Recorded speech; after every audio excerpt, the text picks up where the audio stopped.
Hello guys, welcome to the channel. I hope you all guys are fine and doing great. Today we are going to discuss this construct list using given XOR queries of GFG. So let's move on to the problem guys. So here we are given a list. A list contain a single value 0 initially, means we have a list that contains 0. Now we are given q queries and we have to perform two types of operation on it. If my query contains something 0 comma x, like its first value is 0 then x, then it means I need to insert x in my list. Otherwise if it contain 1 1x, it means I need to do XOR of x with each element of a, means for each element a in my s is my list, means all the element that exist in my list I need to do its XOR with x.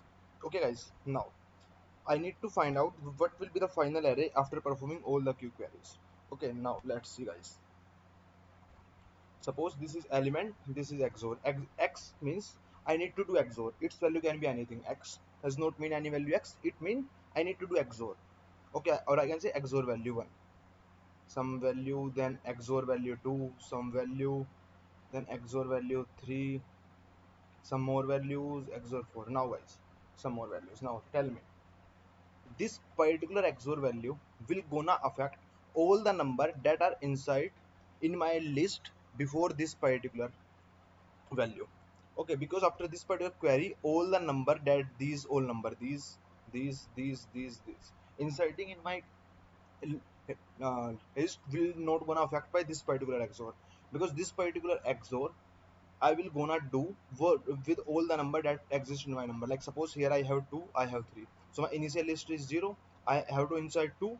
I have to insert 3. Now when this XOR value come, it means I need to do XOR with this. Now when this, suppose here 4 and 5 come, now my list will become 4 and 5. So I need to do XOR value 2 with all of this. With all of this. So you can see this value affect only these two. Okay. So what I can say, this value affect all the number previous to this value affect all the number previous to this value affect all the number previous to this value affect all the number previous. So basically I can say a number a num I can say a number, this number is XORing, means we will need to XOR this particular number with all the XOR value represent in front of this, represent in right of this. Okay guys, so how can I solve it? I can solve it starting from reverse. How? I will gonna maintain a variable x, I will gonna maintain a variable XOR, like suppose its XOR variable initially it will be 0. If my query contains 0, I will simply add a value, I need to simply add a value in my list.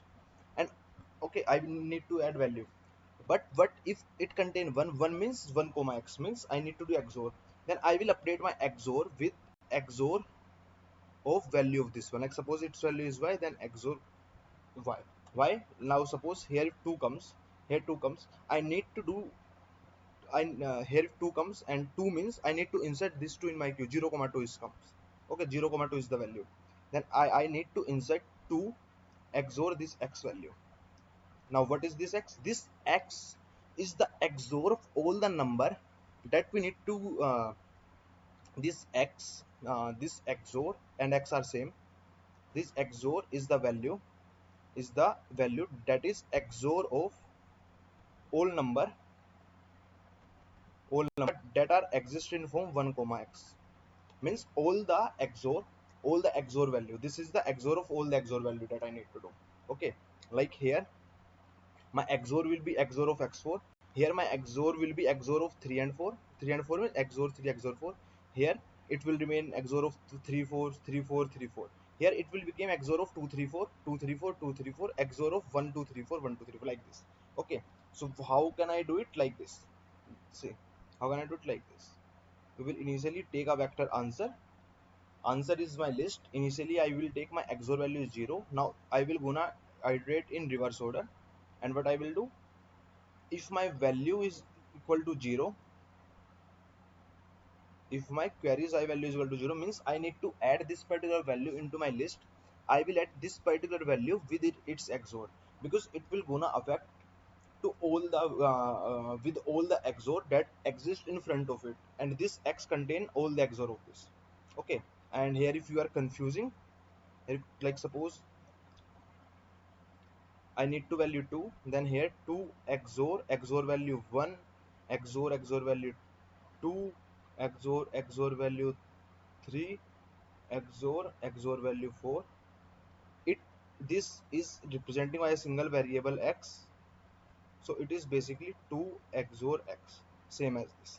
Okay, same as this, because x is this, when 3 come it will become XOR 3 4, XOR 2 3 4, XOR 1 2 3 4, like this.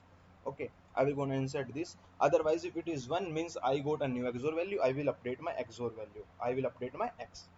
Then at last I will insert x in my answer. Why? Because initially I have 0, so when I took 0 means 0 exists in front of all my list, so 0 will gonna 0 will affected by all the XOR value. Okay, all the XOR value, because these queries come after 0. 0 is initially in my list, then all the values add, and all 0 is affected by all the XOR values, x1 x2 x3 x4. Okay, because 0 is the first number, so 0 XOR 0 is x, 0 XOR x is x, so I am adding x. Then I am sorting because I need to return sorted answer. Then at last I will just return my answer. So this is the code. Let me submit it for you guys. So here you can see all the 100 and 1050 1115 test cases pass out. I hope you will understand the problem. If you have any doubt, you can just comment out. I will try my best to explain you. Please subscribe the channel, like the video, and check out my channel for more these type of videos. Thank you for watching this, guys. Stay tuned.